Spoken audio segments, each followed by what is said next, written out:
Hello students, welcome to TSN School class 11 mathematics chapter number 15 statistics में continuous frequency distribution का mean deviation हमने देखा था। Mean deviation from mean हम कर चुके थे।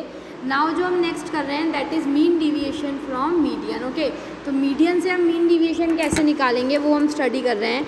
So mean deviation about median, the process of finding the mean deviation about median for a continuous frequency distribution is similar as we did for mean deviation about the mean। जैसे हम mean के लिए करते हैं same वही करना होता है, बस मीडियन में हमको क्या करना होता है, वहाँ हम मीन निकालते हैं, यहाँ पे हमको क्या निकालना होता है, मीडियन निकालना होता है। The only difference lies in the replacement of the mean by median while taking deviations. Let us recall the process of finding median for a continuous frequency distribution. सबसे पहले हमको ये देखना है कि कंटिन्यूस फ्रीक्वेंसी डिस्ट्रीब्यूशन का हम median कैसे निकालेंगे।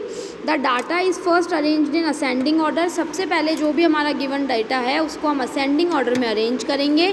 Then the median of continuous frequency distribution is obtain by first identifying the class in which median lies, median class, and then applying the formula. उसके बाद हम क्या फॉर्मूला लगाएंगे, हम ये फॉर्मूला लगाएंगे median is equals to L plus N upon two minus C upon F into H, where median class is the class interval whose cumulative frequency is just greater than और equal to N by to.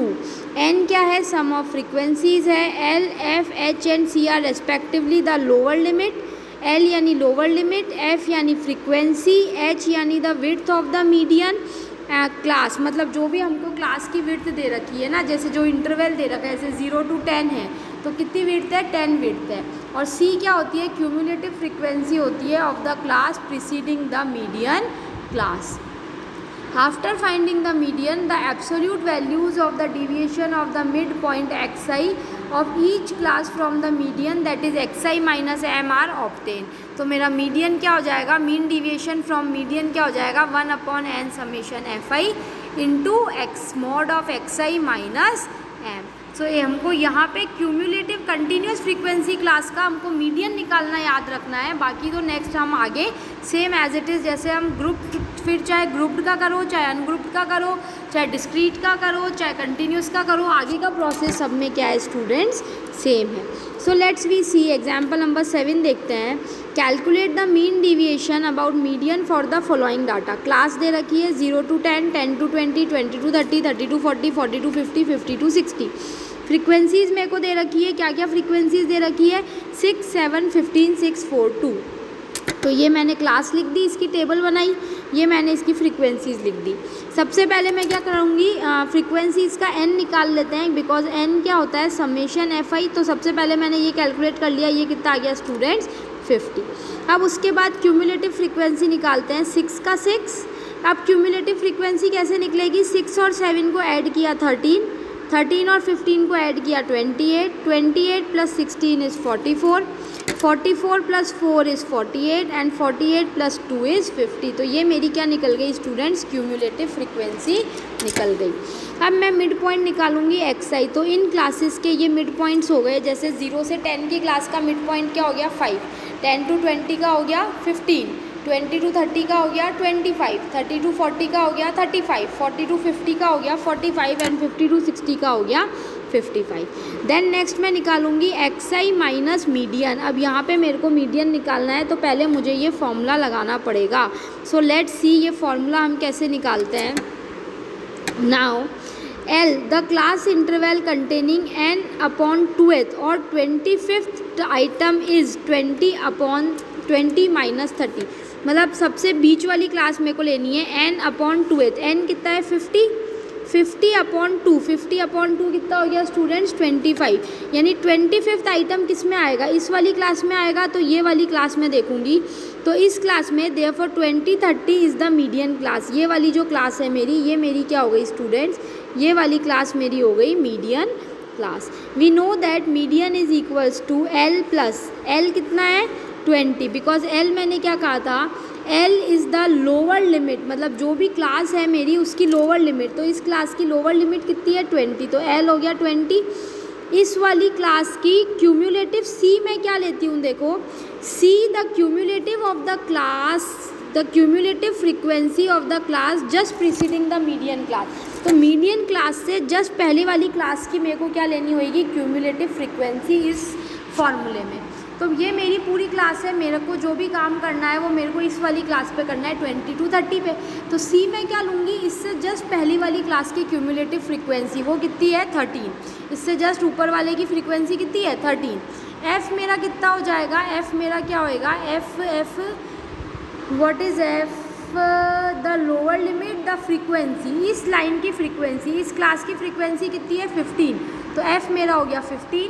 और H क्या हो जाएगी, इस class की width, इस class की width कितनी है 10 और एन मेरा 50 है।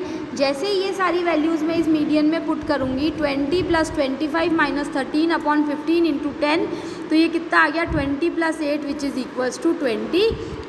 यहाँ पे हम क्या करेंगे, बॉड मास रूल लगाएंगे। सबसे पहले 25 - 13 को सॉल्व करेंगे तो कितना आएगा स्टूडेंट्स, देखो 20 + 25 में से 13 गया यानी 12/15 × 10। तो सबसे पहले मैं इसको सॉल्व करूँगी, तो इसको सॉल्व करते हैं तो 3 और 2 यहाँ पे ये कट गया 4 की टेबल से, तो 4 × 2 = 8, तो कितना आ गया 20 + 8 विच इज़ इक्वल्स टू 28।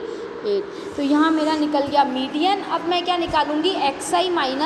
तो यहाँ पे मैंने xi - m निकाल लिया। ये मेरे को xi पता है, ये मेरे m मेरे को पता है, मेरा m कितना है 28 है। तो 5 - 28 23, 15 - 28 13। नेगेटिव साइन ऑप्ट हटा रही हूँ बिकॉज मैं क्या ले रही हूँ, मॉड वैल्यू किसी की भी क्या होती है, हमेशा पॉजिटिव ही रहती है, इसीलिए 3 7 17 एंड 27।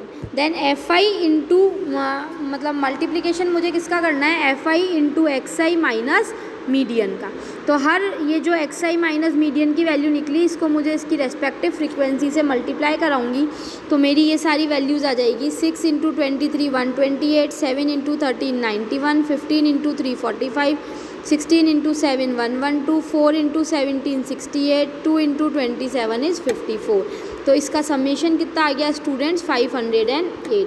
तो मेरा मीन डिविएशन फ्रॉम मीडियन कितना हो गया, summation fi into xi minus m upon n which is equals to 508/50 which is equals to 10.16। तो ये हमने ग्रुप्ड डाटा और अनग्रुप्ड डाटा सबका मीन डिविएशन देख लिया। सब में सेम सिस्टम करना है। अनग्रुप्ड डाटा के लिए हमने 2 देखे, डिस्क्रीट और कंटिन्यूअस। दोनों का अलग अलग मेथड है मीन और मीडियंस निकालने का, वो हमको चेक करना है। पीछे का जो प्रोसेस है, ये जो फॉर्मूला है लास्ट में जो अप्लाई होगा, ये सब में सेम है। सिर्फ हमको जिस तरह का डेटा दे रखा है उस डेटा से मैं मीन मीडियन कैसे निकालूंगी, सिर्फ ये जो है वो मैटर करता है। नाउ एक छोटा सा इसमें टॉपिक और रहता है आपके, limitations of mean deviation. Mean deviation की लिमिटेशंस क्या होती है ये देख लेते हैं। In a series where the degree of variability is very high, the median is not a representative central tendency। मतलब एक ऐसी सीरीज़ जहाँ पे डिग्री ऑफ वेरिएबिलिटी जो है वो बहुत ज़्यादा है, यानी जो डेटा है वो बहुत ज़्यादा वेरिएबल है, वहाँ पे मीडियन जो है वो एक रिप्रेजेंटेटिव, मतलब वो एक सेंट्रल टेंडेंसी का सही मेजर नहीं है किसी भी चीज़ को रिप्रेजेंट करने के लिए। Thus the mean deviation about median calculated for such series cannot be fully relied। इसलिए ऐसी सीरीज़ जिनके अंदर वेरिएशंस ज़्यादा है उनके लिए अगर मैं मीन डिविएशन फ्रॉम मीडियन निकालती हूँ तो वो जो है वो ज़्यादा रिलाइड नहीं है, यानी वो फुल्ली रिलाइड नहीं है। The sum of the deviations from the mean, minus sign को इग्नोर करती हूँ, is more than the sum of deviations from median. तो sum of deviations from mean जो है वो sum of deviations from median से क्या आता है, ज़्यादा आता है। Therefore the mean deviation about mean is not very scientific. इसलिए जो मीन डिविएशन अबाउट मीन है वो ज़्यादा साइंटिफिक नहीं होता है। Thus in many cases mean deviation may give satisfactory results। कुछ केसेस में satisfactory results दे भी सकते हैं। Also mean deviation is calculated on the basis of absolute values of the deviations and therefore cannot be subjected to further algebraic treatment। तो ये किस basis पे किया जाता है, ये absolute values के बेसिस पे किया जाता है। This implies that we must have some other measure of dispersion। इसके लिए मतलब हमको इससे जो डेटा से जो रिज़ल्ट मिलता है वो इतना रिलाइट नहीं होता है, मतलब वो इतना ट्रू नहीं होता है, इसलिए हमको कुछ दूसरे मेजर्स चाहिए होते हैं मेजर ऑफ डिस्पर्जन निकालने के लिए। तो उसके लिए हम एक नया मेजर पढ़ेंगे, standard deviation is such A measure of dispersion. तो जो एक हम नया मेजर पढ़ेंगे वो हम क्या पढ़ेंगे स्टूडेंट्स, स्टैंडर्ड डिविएशन पढ़ेंगे हम इसके लिए। सो स्टूडेंट्स नेक्स्ट क्लास में हम देखेंगे variance and standard deviation. Measure of dispersion निकालने के लिए एक और न्यू यूनिट है जिसको हम कहते हैं वेरिएंस एंड स्टैंडर्ड डिविएशन। तो इसको हम स्टडी करेंगे नेक्स्ट क्लास में। सो मिलते हैं नेक्स्ट क्लास में। Thank you.